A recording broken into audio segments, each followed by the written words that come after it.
नेता बनना हमें लगता बहुत आसान काम है।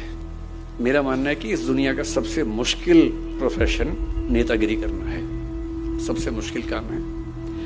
अच्छा, हम जब तक पॉलिटिक्स में नहीं जाते हमको लगता है कि मजाक चल रहा है, सब क्या है, ऐसे ही हैं तो लूट जाते हैं, लूटते हैं, लुटेरे हैं, डाकू हैं, ये हैं वो हैं। कहना बड़ा आसान होता है। एक बार इलेक्शन लड़के देखिए, तब समझ में आता है कि इलेक्शन क्या है, पॉलिटिक्स क्या है। मुझे आज से 7-8 साल पहले कई दोस्तों ने कहा कि तुम पॉलिटिक्स में चले जाओ, तो मेरा पहले मन था पॉलिटिक्स में जाने का। जब मैं कॉलेज में आया ही था तब तो एक ही मन था कि पॉलिटिक्स में ही जाना है। धीरे धीरे मुझे लगा नहीं, उतना अच्छा नहीं है, उससे अच्छा पढ़ना पढ़ाना ज्यादा अच्छा है। पर मैंने एक प्रयोग करके देखा, जिस मोहल्ले में रहता था उस मोहल्ले का इलेक्शन लड़के मैं वहां का अध्यक्ष बन गया। एक ही दिन में इलेक्शन प्रचार के लोग मुझे सम्मान करते थे, सब जितवा दिया। उनको भी लगा कि फ्री में कार्यकर्ता मिल रहा है तो ठीक है, करवा लेते हैं काम। तो फिर मैंने 1.5 साल काम भी किया और मैंने 1.5 साल में समझ लिया कि बहुत ही टेढ़ी खीर है।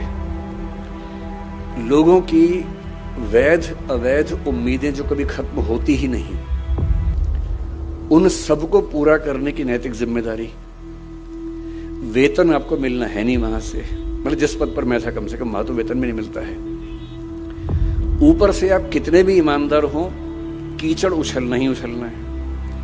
आप अपनी जेब से पैसा खर्च करके कुछ बनवा देंगे तो भी क्या कहा जाएगा, जरूर कहीं से कमीशन मिल रहा होगा।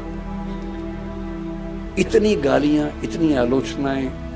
इसीलिए कहते हैं कि स्टील की नर्व्स हो तो ही पॉलिटिक्स में आना चाहिए। चमड़ी बहुत मोटी हो, खाल बहुत मोटी हो तो ही पॉलिटिक्स में आना चाहिए, वरना नहीं आना चाहिए।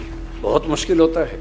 मैं तो कल्पना करता हूं कि अगर कभी राहुल गांधी या अरविंद केजरीवाल अखबार पढ़ लें या सोशल मीडिया पर चले जाएं और देख लें कि इंस्टाग्राम पे, यूट्यूब पे उनके बारे में क्या क्या चल रहा है, या व्हाट्सएप देख लें एक दिन,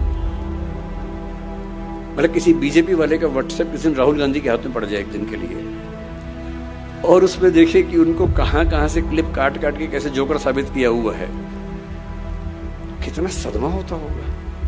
हमें तो 4 लोग बुरा बोलते हैं, नींद नहीं आती रात को।